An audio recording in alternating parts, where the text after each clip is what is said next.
Good morning student. आज हम लोग हमारा जो केमिकल रिएक्शन एंड इक्वेशन का क्वेश्चन सॉल्विंग प्रोसेस हम लोग कर रहे थे, उसका नेक्स्ट जो क्वेश्चन है हमारे बेस्ड अपॉन एनसीईआरटी वो हम लोग सॉल्व करेंगे।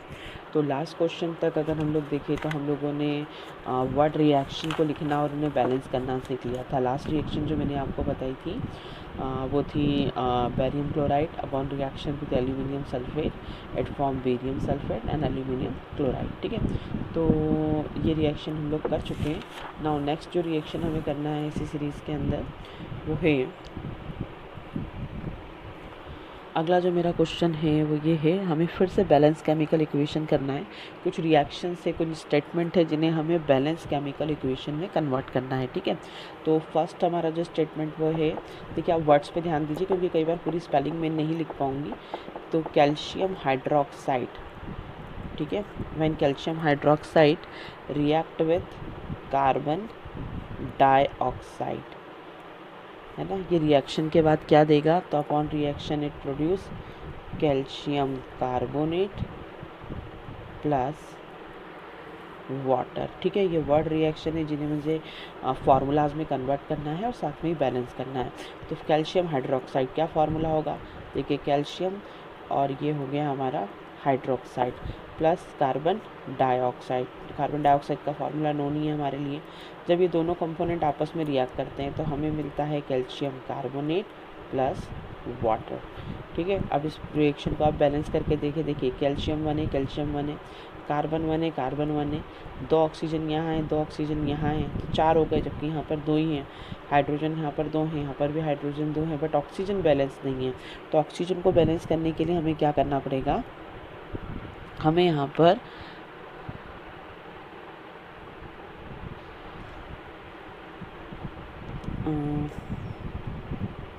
फिर से रिकाउंट करते हैं। कैल्शियम जो है वो कैल्शियम एक ही है, 2 ऑक्सीजन यहाँ है, 2 ऑक्सीजन, दैट मीन्स कि यहाँ ऑक्सीजन 4 है, यहाँ 3 और 1, 4 ऑक्सीजन यहाँ पर भी है। तो ऑक्सीजन हाइड्रोजन हमारे बैलेंस हो रहे हैं, कार्बन बैलेंस हो रहा है, और इस तरह से रिएक्शन हमारी बैलेंस है। मतलब जस्ट फार्मूला लिखने से रिएक्शन बैलेंस हो गई है, हमें इसे फर्दर बैलेंस करने की ज़रूरत नहीं है। तो ये रिएक्शन हमारी बैलेंस है।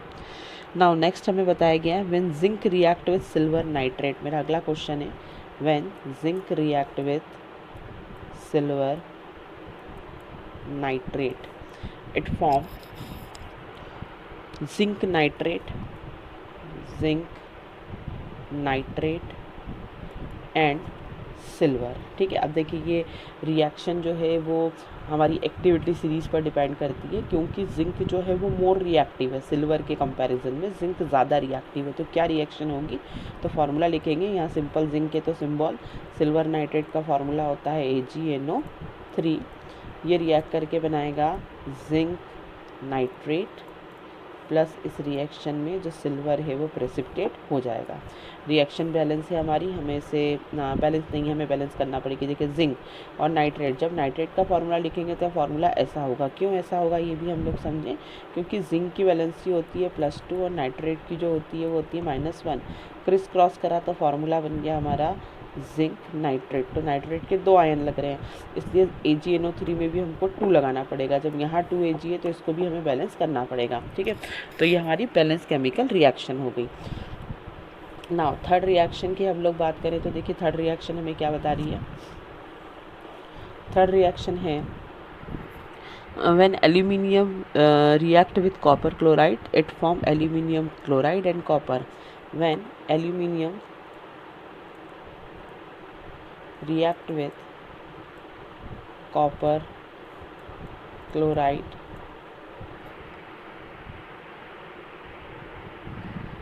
तो ये आगे जाके एल्यूमिनियम क्लोराइड बनाएगा प्लस कॉपर बनाएगा। ठीक है, ये वर्ड रिएक्शन को मुझे ये वर्ड रिएक्शन है, इसको मुझे ना फार्मूला के फॉर्म में, सिम्बॉल्स के फॉर्म में कन्वर्ट करना है। तो देखिए एल्यूमिनियम का फॉर्म क्या होता है, ये एल्यूमिनियम, कॉपर क्लोराइड होता है CuCl2, upon reaction it form AlCl3 plus इस रिएक्शन में कॉपर जो है वो प्रेसिपिटेट हो जाएगा। अब देखिए इसका जो फार्मूला बना है इसके हिसाब से अगर हम इसको बैलेंस करने जाए तो यहाँ पर 2 क्लोरीन है जबकि यहाँ पर 3 क्लोरीन है, तो हमें क्लोरीन का नंबर बढ़ाने के लिए क्या करना पड़ेगा, यहाँ पर 2 लगाना पड़ेगा। ठीक है, बट 2 जब हम यहाँ पर लगाएंगे तो देखिए ये हमारा हीट एंड ट्रायल पर जाएगा। यहाँ पर 4 क्लोरीन हो गए, पहले हम क्लोरीन को बैलेंस कर लें, देन फाइनली बैलेंस हो जाएगी सब चीज़ें। यहाँ टोटल 4 क्लोरीन हो गए, जबकि यहाँ पर 3 ही क्लोरीन है। इसे बैलेंस करने के लिए हमें क्या करना पड़ेगा, यहाँ पर 2 लगाना पड़ेगा, ठीक है। यहाँ 2 लगाया तो टोटल क्लोरीन कितने हो गए, 6। तो 6 क्लोरीन को बैलेंस करने के लिए 2 की जगह हम क्या लिख देंगे, थ्राइस। तो थ्राइस कॉपर क्लोराइड हो गया।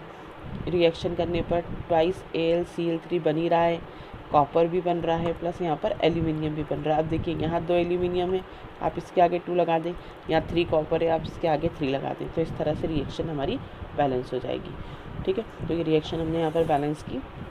नाउ नेक्स्ट हमें बताया गया है, अगली जो रिएक्शन है, barium chloride upon reaction with potassium sulphate it form barium sulphate and potassium chloride. Words में लिख लें अपन, barium chloride react with potassium sulphate, और ये रिएक्ट करने पर हमें देगा barium sulphate plus potassium chloride, ठीक है। अब देखिए इसको मुझे फार्मूले में कन्वर्ट करना है, तो बेरियम क्लोराइड का फार्मूला फेमिलियर ही है अब आपके लिए, BaCl2, पोटेशियम सल्फेट होता है K2SO4, और ये रिएक्शन करने पर देता है हमें barium sulphate plus potassium chloride, ठीक है। अब इसको बैलेंस कैसे करेंगे, देखिए यहाँ पर 2 क्लोरीन दिख रहा है, जबकि यहाँ पर 1 ही है। तो इसे बैलेंस करने के लिए हम लोग क्या करें, ये हो गया हमारा बेरियम क्लोराइड। फिर से लिख रही हूँ मैं रिएक्शन को, ताकि मैं इसमें आगे नंबर लगा सकूँ। बेरियम सल्फेट और KCl को थोड़ा सा दूर लिख के, क्योंकि यहाँ पर एक Cl है, यहाँ पर 2 Cl है, इसे 2 करने के लिए मैंने क्या कर दिया, यहाँ पर 2 लगा दिया। जब यहाँ 2 लगा दिया तो पोटेशियम बैलेंस हो गया, सल्फेट बैलेंस हो गया, बेरियम बैलेंस हो गया एंड क्लोरीन बैलेंस हो गया। तो अल्टीमेटली रिएक्शन हमारी बैलेंस हो गई, ठीक है। अब देखिए अगली जो रिएक्शंस हमें दी गई हैं, हमें क्या करना है, हमें रिएक्शन को कन्वर्ट भी करना है, मतलब वर्ड से हमें सिंबॉलिक फॉर्म में कन्वर्ट भी करना है, बैलेंस भी करना है, और साथ ही साथ रिएक्शन के टाइप को भी आइडेंटिफाई करना है। तो जो प्रोसेस अभी तक हम लोग कर रहे थे उसमें एक और चीज़ ऐड हो गई है। क्या एडिशन हुआ है, हमें टाइप ऑफ रिएक्शन भी बताना है कि वो जो रिएक्शन है वो कॉम्बिनेशन है, डिकम्पोजिशन है, कौन सी कैटेगरी को बिलोंग करती है, ठीक है। तो यहाँ मैं फिर से रिएक्शन लिख रही हूँ। ये रिएक्शन को बैलेंस करने वाला जो कंटेंट है वो बहुत ज़्यादा इंपॉर्टेंट है, और यही थोड़ी सी प्रॉब्लम हमें आती है। तो अगला जो रिएक्शन है हमारा वो है potassium bromide when react with ब्रोमियम iodide, है ना। Potassium bromide upon react with barium iodide, ठीक है। जब ये रिएक्ट करेगा तो रिएक्ट करने पर हमें बनाएगा potassium iodide plus barium bromide, ठीक है। एक्सचेंज हो गए आयंस इसके। अब देखिए पोटेशियम ब्रोमाइड क्या होगा, तो K मतलब पोटेशियम, Br मतलब ब्रोमाइड। बेरियम आयोडाइड क्या होगा, तो बेरियम मतलब Ba और I2 ये बेरियम आयोडाइड हो गया। पोटेशियम आयोडाइड ये होता है Ki प्लस बेरियम ब्रोमाइड जो होता है वो BaBr2 होता है, ठीक है। अब इसको अगर मुझे बैलेंस करना है तो मुझे क्या करना होगा, देखिए इसको बैलेंस करने के लिए हमें यहाँ पर ट्वाइस KBr लगाना होगा। ट्वाइस के लगाया तो यहाँ पर 2 पोटेशियम हो गए, 2 ब्रोमीन हो गए। इधर पोटेशियम 2 है तो उधर बैलेंस करने के लिए भी मुझे 2 लगाना पड़ेगा। तो आप काउंट करें, 2 पोटेशियम यहाँ है, 2 पोटेशियम यहाँ है, 2 bromine, 2 bromine, 1 barium, 2 iodine, 2 iodine. तो इस तरह से मात्र 2 लगाने से रिएक्शन मेरी बैलेंस हो गई, ठीक है। अब क्योंकि इस रिएक्शन के अंदर आप देखेंगे कि आयन का एक्सचेंज हो रहा है, इसे इस तरह से समझें KBr, और यहाँ अगर हम देखें तो Ba और ट्वाइस I नेगेटिव, और दोनों ने अपने क्या करे हैं, आयन का एक्सचेंज कर लिया है, ठीक है। ये दोनों ही रिएक्शन में आयन्स को क्या कर दिया गया है, चेंज कर लिया गया है। तो इस रिएक्शन के अंदर जो आयन एक्सचेंज हुआ है इसके कारण क्या बन रहा है, पोटेशियम आयोडाइड और बेरियम ब्रोमाइड। तो इस रिएक्शन में हम लोग बोलेंगे ये डबल डिस्प्लेसमेंट रिएक्शन है। कैसी रिएक्शन है, डबल डिस्प्लेसमेंट रिएक्शन, ठीक है। क्योंकि इस रिएक्शन के अंदर क्या हुआ है कि दोनों ही आयन ने अपनी पोजीशन को एक्सचेंज कर लिया है।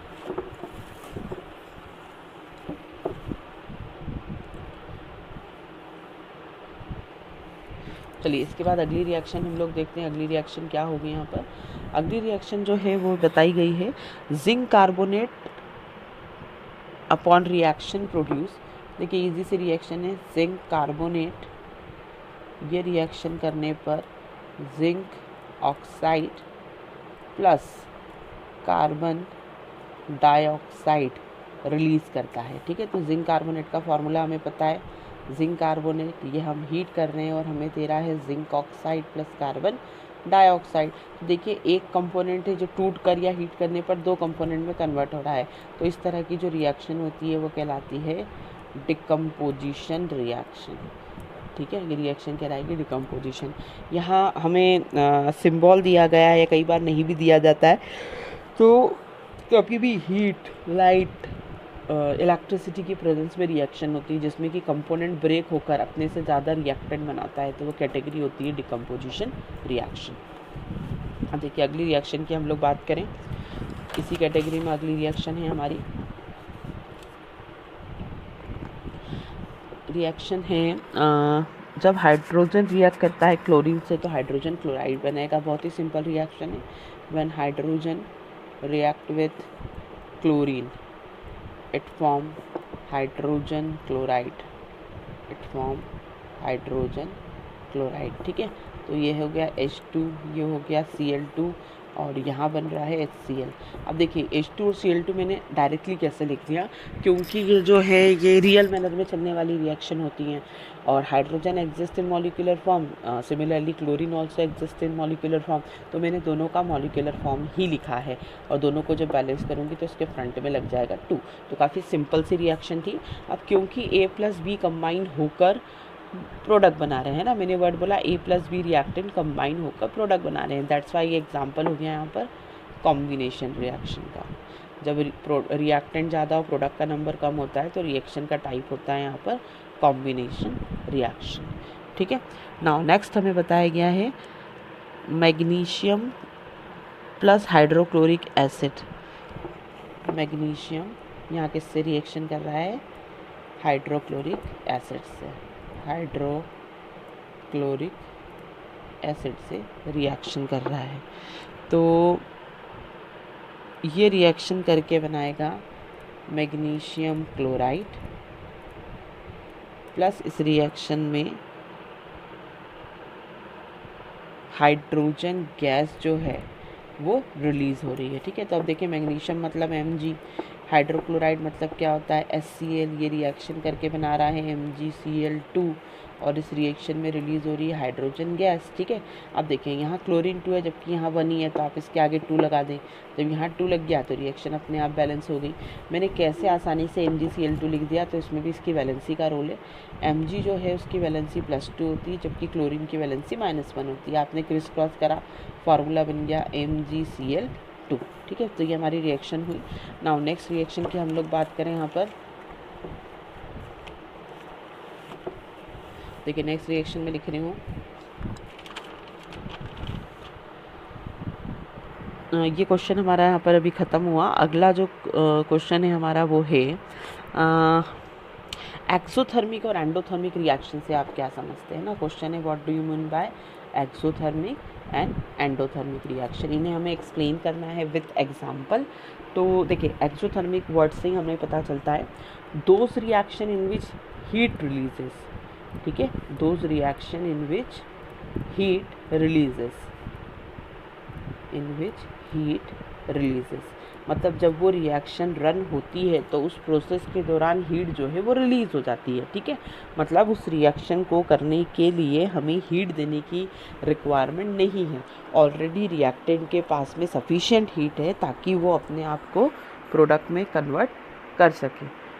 तो इस तरह की जो रिएक्शंस होती हैं एक्सोथर्मिक रिएक्शन, उनमें हीट रिलीज़ होती है। यहाँ पर एक्सो मतलब आप इसको एग्जैक्ट मान लें, थर्मल मतलब हीट, तो those reaction in which heat releases during the reaction. अब इसको देखिए टाइप से समझिए, हम थोड़ा सा इसको प्रेजेंट करते हैं।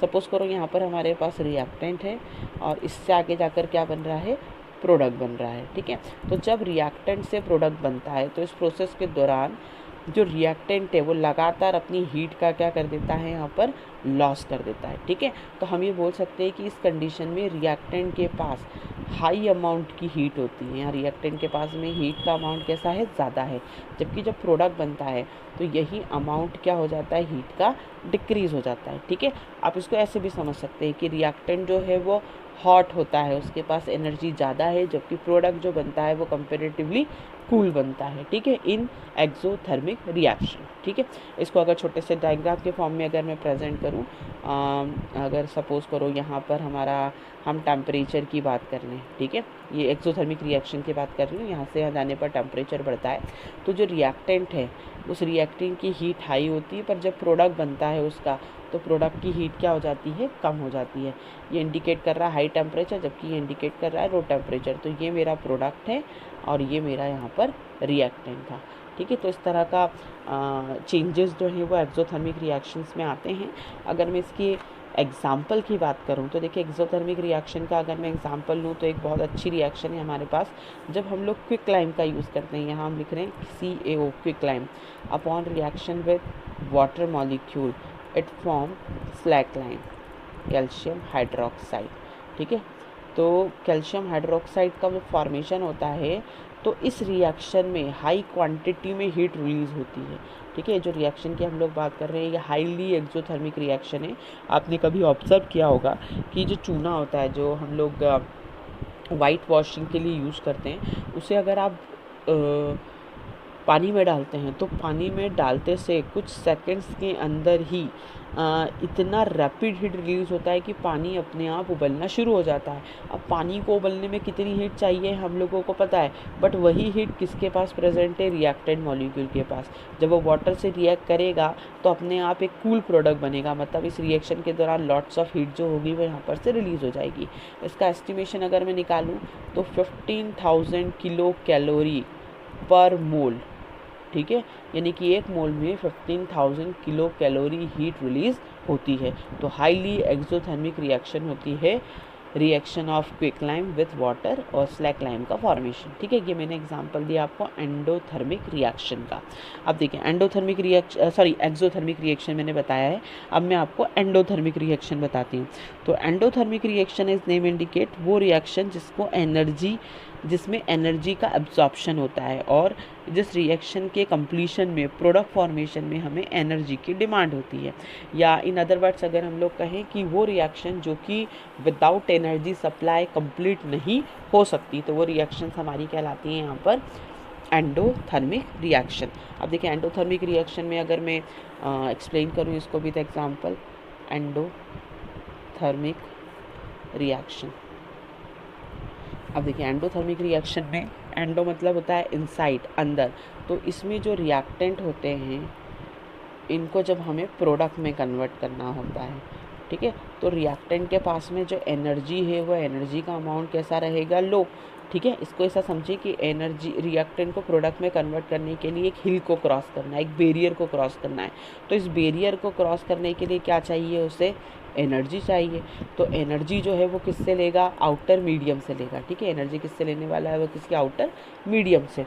तो वो रिएक्शन जिसको अपने आप को कंप्लीट करने के लिए एक्सटर्नल एनर्जी की डिमांड होती है, ताकि रिएक्टेंट मॉलिक्यूल एनर्जी गेन करके प्रोडक्ट में कन्वर्ट हो सकें। तो ऐसी रिएक्शन एनर्जी डिमांडिंग या हीट डिमांडिंग या फिर एंडोथर्मिक रिएक्शन कहलाती हैं। ठीक, इसके अंदर जो रिएक्टेंट है वो लो एनर्जी का होता है, यानी कि लो टेम्परेचर का होता है, जबकि जो प्रोडक्ट बनता है वो हाई टेम्परेचर का बनता है। हमने एनर्जी को एब्जॉर्ब किया ना इस प्रोसेस में, तो इसलिए प्रोडक्ट जो है वो हाई टेम्परेचर का बनता है। अब इसका अगर हम लोग एग्जांपल देखें तो यहाँ पर नाइट्रोजन जब ऑक्सीजन से रिएक्शन करके नाइट्रस ऑक्साइड का फॉर्मेशन करता है, नाइट्रोजन की मोनोऑक्साइड बनाता है। When nitrogen react with oxygen, ये हीट को एब्सॉर्ब कर रहा है और इस प्रोसेस में क्या बन रहा है, नाइट्रोजन की मोनोऑक्साइड बन रही है। तो ये जो रिएक्शन है वो एग्जाम्पल है एंडोथर्मिक रिएक्शन का। ठीक है, और भी बहुत सारे एग्जांपल्स है जो आप प्रैक्टिकली देखते हैं, लाइक अमोनियम हाइड्रोक्साइड को NaCl से रिएक्ट कराया तो इमीडिएट फ्रीजिंग हो जाती है ना, हाथों हाथ बर्फ़ जम जाता है। तो ऐसी बहुत सारी रिएक्शन है, आप अगर ऑब्जर्व करना चाहते हैं तो जैसे ही हम लोग एक फिजिकल चेंज है बट वो एंडोथर्मिक का ही एग्जाम्पल है। जैसे हमने बर्फ़ हाथ में लिया, अपने हाथों में एक आइस क्यूब लिया, आप उसको देखेंगे कि बर्फ़ जो है मेल्ट होता जा रहा है, आइस क्यूब जो है वो मेल्ट हो रहा है। तो मेल्टिंग क्या इंडिकेट कर रही है कि वो जो आइस क्यूब है वो हमारी बॉडी से हीट ले रहा है और वाटर बना रहा है। तो आइस क्यूब जो है वो क्या था, लो एनर्जी का रिएक्टेंट है, जबकि जो वाटर बन रहा है वो लिक्विड स्टेट में बन रहा है, यानी कि वो हाई एनर्जी का प्रोडक्ट है। तो इस प्रोसेस में एनर्जी जो एब्जॉर्ब हो रही है वो हमारे हाथों से एब्जॉर्ब हो रही है और रिजल्टिंग आइस क्यूब जो है वो वाटर में कन्वर्ट हो रहा है। तो ये भी एक एग्जाम्पल है यहाँ पर एंडोथर्मिक रिएक्शन का। ठीक है, तो एंडोथर्मिक और एक्सोथर्मिक रिएक्शन मैंने आपको एक्सप्लेन किया। जनरली एक्सोथर्मिक एंडोथर्मिक रिएक्शन को केमिकल इक्वेशन में रिप्रेजेंट करने के लिए, देखिए मैं यहाँ पर बताती हूँ, अगर एक्सोथर्मिक रिएक्शन को एक्सप्लेन करना है तो हम शो करते हैं नेगेटिव डेल्टा एच, यानी कि हीट इस प्रोसेस में रिलीज़ हो रही है। और एंडोथर्मिक को अगर शो करना है तो हम शो करते हैं प्लस डेल्टा एच, यानी कि इस प्रोसेस में हीट जो है वो एब्जॉर्ब हो रही है। तो ये कुछ नोटेशन है जो एक केमिकल इक्वेशन के अंदर दिए होते हैं और हमें उससे हीट के बारे में समझना होता है। ठीक है, अब हम नेक्स्ट बात करते हैं हमारे अगले क्वेश्चन की। अगला क्वेश्चन है हमारा respiration, why respiration is considered at exothermic reaction. ठीक है, हम जो रेस्पिरेशन की प्रोसेस करते हैं, respiration is considered as exothermic reaction, exothermic reaction. ठीक है, देखिए रेस्पिरेशन करना मतलब क्या होता है, इसको हम लोग बोलते हैं utilisation of oxygen inside the body by the cell. तो जो हम ब्रीदिंग करते हैं ना, जब हम लोग सांस लेते हैं तो सांस लेने की प्रोसेस के दौरान क्या होता है, हम बॉडी में ऑक्सीजन को एंटर कराते हैं जबकि इसके रिस्पॉन्स में CO2 को बाहर करते हैं। ठीक है, ये होता है हमारा ब्रीदिंग। तो यहाँ पर जो ऑक्सीजन है उस ऑक्सीजन का यूज़ क्या होता है, देखिए जो ऑक्सीजन होता है वो ऑक्सीजन हमारा जो सेल होते हैं हमारे ना, हमको ये तो पता है कि ग्लूकोज से हमें एनर्जी मिलती है। मैं आपको रेस्पिरेशन की प्रोसेस समझा रही हूँ क्योंकि मुझे ये प्रूव करना है कि रेस्पिरेशन एक एक्सोथर्मिक प्रोसेस है। तो ये जो ऑक्सीजन है ये with the help of blood कहाँ पर गया, ये हमारे सेल के पास में गया। ठीक है, अच्छा ऑक्सीजन जा रहा है तो साथ में ये ऑक्सीजन कैसे जा रहा है, ये ब्लड के थ्रू जा रहा है और उसी ब्लड के थ्रू जो हमारे डाइजेशन से हमें मिला है ग्लूकोज, ये ग्लूकोज भी कहाँ तक गया, इनसाइड द सेल गया। ठीक है, अब ये ग्लूकोज जो है ना ये कॉम्प्लेक्स है, या मैं कह सकती हूँ बिगर मॉलिक्यूल है, ये जब तक ब्रेक नहीं होगा ये हमें एनर्जी नहीं देगा। और glucose is the source of energy. ठीक है, हमारी बॉडी में जो ग्लूकोज होता है वो सोर्स ऑफ एनर्जी होता है, यानी कि बॉडी का फ्यूल है ग्लूकोज। तो बॉडी में जो सेल है उसके अंदर ग्लूकोज भी और उसके अंदर ऑक्सीजन भी गया। क्यों गया, ताकि ये ग्लूकोज का ऑक्सीजन ऑक्सीडेशन कर दे और हमें इस प्रोसेस में एनर्जी मिल जाए। ठीक है, तो रिएक्शन क्या चल रही है, इस रिएक्शन को भी देखेंगे हम लोग। When glucose molecule react with oxygen it produce carbon dioxide, water plus energy. ठीक है, अब इस रिएक्शन को अगर हम लोग चाहें तो बैलेंस कर लें, 6 कार्बन डाइऑक्साइड हमारे पास में हो गए, 12 हाइड्रोजन है तो यहाँ पर मैंने इसमें 6 का मल्टीप्लाई कर दिया तो 12 मेरे हाइड्रोजन भी हो गए।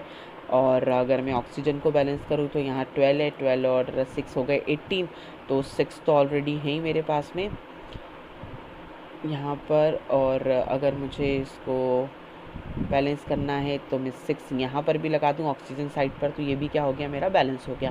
तो देखिए एक्सोथर्मिक कैसे प्रूव हुआ, जब मैंने यहाँ पर लिखा है एनर्जी। ठीक है, यहाँ पर हम क्या लिख रहे हैं, एनर्जी। तो एनर्जी रिलीज़ हुआ ड्यूरिंग अ प्रोसेस, एनर्जी क्या हो रहा है, रिलीज़ हो रहा है। और यही वो एनर्जी है जिसका है यूज़ करके हमारी बॉडी की वाइटल एक्टिविटीज़ रन होती हैं। ठीक है, तो क्योंकि इस प्रोसेस में एनर्जी रिलीज़ हो रही है इसलिए इस रिएक्शन यानी कि रेस्पिरेशन को हम एक्सोथर्मिक रिएक्शन कहेंगे। ठीक है, तो ये हमारा एक इम्पॉर्टेंट क्वेश्चन है, कई बार 2 मार्क्स के अंदर ही हमसे पूछा जाता है, तो प्रॉपर आंसर हमें आना चाहिए इसका। नाउ नेक्स्ट जो रिएक्शन है हमारी, अगला क्वेश्चन जो हमसे पूछा गया है वो क्वेश्चन की हम लोग बात करें।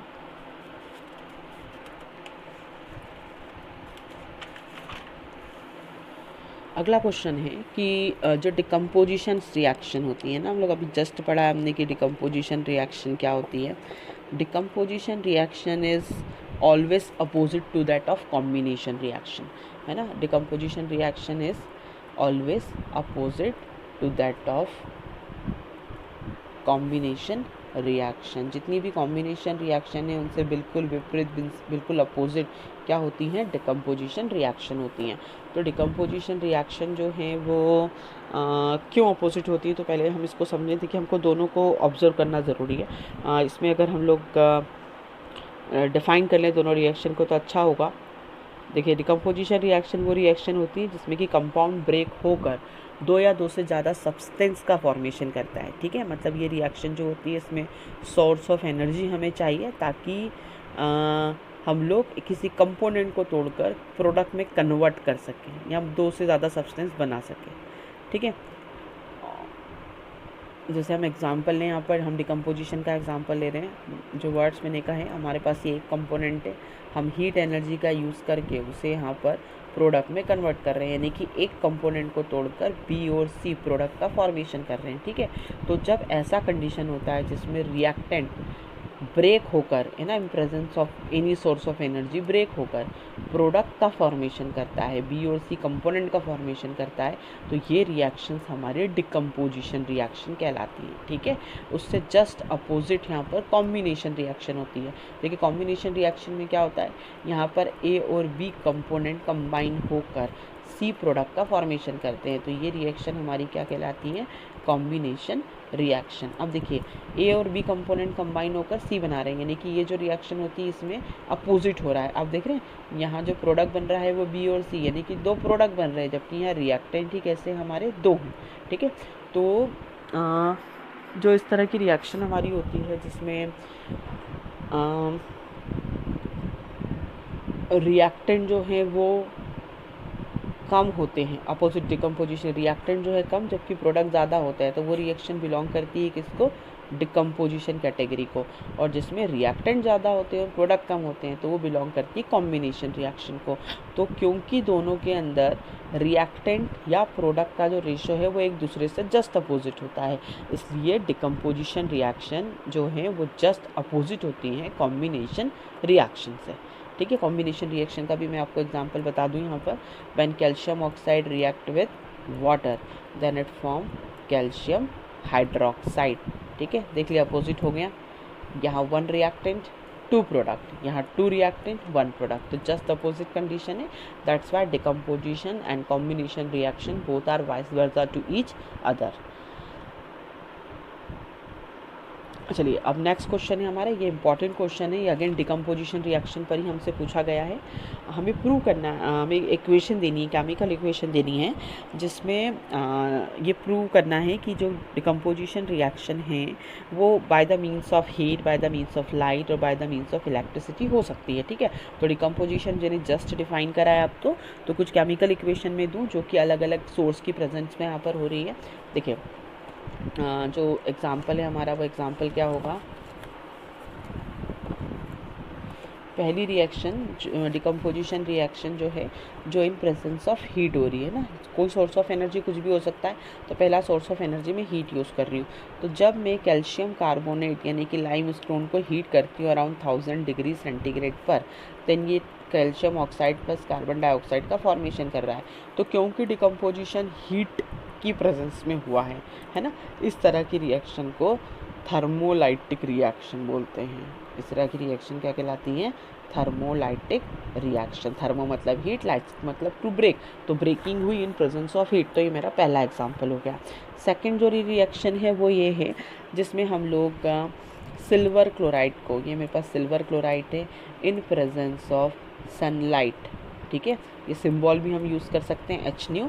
इसकी प्रेजेंस में जब रिएक्शन करते हैं तो हमें क्या मिलेगा, हमें यहाँ पर सिल्वर अलग मिल जाएगा और इस प्रोसेस में क्लोरीन गैस अलग मिल जाएगी। तो क्योंकि जो ब्रेकिंग हो रही है वो ब्रेकिंग सनलाइट की प्रेजेंस में हो रही है, इसलिए इस तरह की रिएक्शन को हम फोटोलाइटिक रिएक्शन बोलते हैं, ठीक है। फोटोलाइटिक रिएक्शन मतलब lysis in presence of photo, photo मतलब लाइट, तो ये हमारी फोटोलाइटिक रिएक्शन है, ठीक है। ये हमारा सेकंड टाइप था रिएक्शन का। अब थर्ड टाइप समझिए, यहाँ पर मैं आपको थर्ड बता रही हूँ। इसको हम इलेक्ट्रोलाइटिक रिएक्शन बोलते हैं या इलेक्ट्रोलाइसिस भी आप इसको बोल सकते हैं। इसमें ब्रेकिंग जो है वो इन प्रेजेंस ऑफ इलेक्ट्रिसिटी हो रहा है। तो जब वाटर के मॉलिक्यूल को आप यहाँ पर इलेक्ट्रिसिटी देते हैं, ठीक है, जैसे आपने इसको इलेक्ट्रिसिटी दिया तो क्या हो जाएगा, इस प्रोसेस में हाइड्रोजन और ऑक्सीजन जो है वो सेपरेट हो जाएंगे, ठीक है। तो ये ब्रेकिंग हुई इन प्रेजेंस ऑफ इलेक्ट्रिसिटी, इसलिए इलेक्ट्रोलाइटिक या इलेक्ट्रोलिसिस रिएक्शन कहलाती है। ये हमारा एक इम्पॉर्टेंट क्वेश्चन था, है ना। ये रिएक्शन किसी भी फॉर्म में हमसे पूछी जाती है। अब अगला जो क्वेश्चन है वो हमें बताना है displacement and double displacement reaction के बीच में यहाँ पर हमें डिफरेंस बताना है, ठीक है। तो देखिए डिफरेंस सिंपल है। डिस्प्लेसमेंट रिएक्शन के अंदर क्या होता है, जो मोर रिएक्टिव सब्सटेंस होते हैं वो लेस रिएक्टिव को क्या करते हैं, रिप्लेस कर देते हैं। जबकि डबल डिकम्पोजिशन रिएक्शन जो होती है, डबल डिस्प्लेसमेंट रिएक्शन जो होती है, इसके अंदर दो एटम और ग्रुप ऑफ एटम जो होते हैं वो अपनी पोजीशन को एक्सचेंज करके नए कंपाउंड का फॉर्मेशन करते हैं, ठीक है। इसकी केमिकल इक्वेशन हम लोग नेक्स्ट स्लाइड में देखेंगे।